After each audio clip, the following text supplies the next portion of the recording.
My name is Genevieve, and tonight I'm really excited to share with you some ideas and thoughts about one of my favorite artists. Her name is Frida Kahlo. The three reasons I find Frida Kahlo so amazing are that she began her art career out of a tragedy.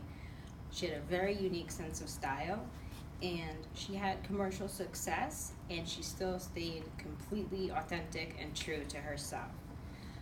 I'm going to speak about Frida Kahlo because I really admire her and look up to her, and hopefully after hearing this you'll look at her in a new way or be interested in finding out more about her too.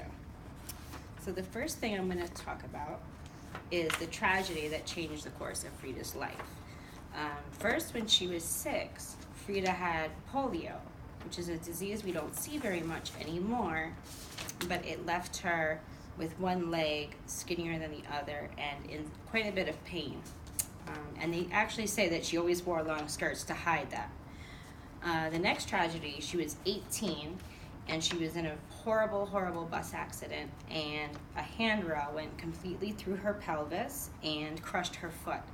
So it left her unable to have children and also in quite a bit more pain.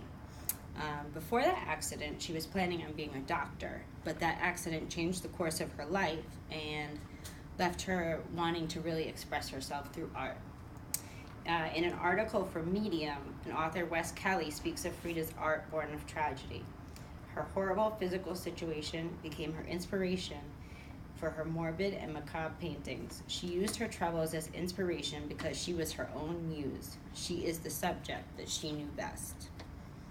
The second thing I'm going to discuss is her unique style. So this is probably what she's the most known for. It's probably almost as special and memorable as her paintings. If you've ever seen the woman with the unibrow and the very flamboyant dress, this is Frida Kahlo. She was the first selfie queen before social media.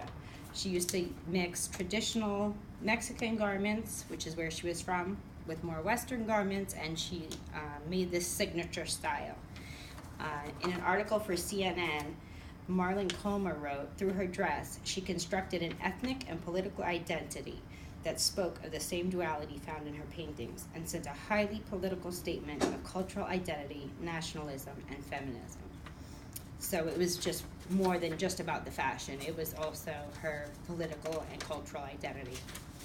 And the last thing that I'm going to talk about is the way that Frida was a rebel and really authentic to herself and still experienced a lot of commercial success.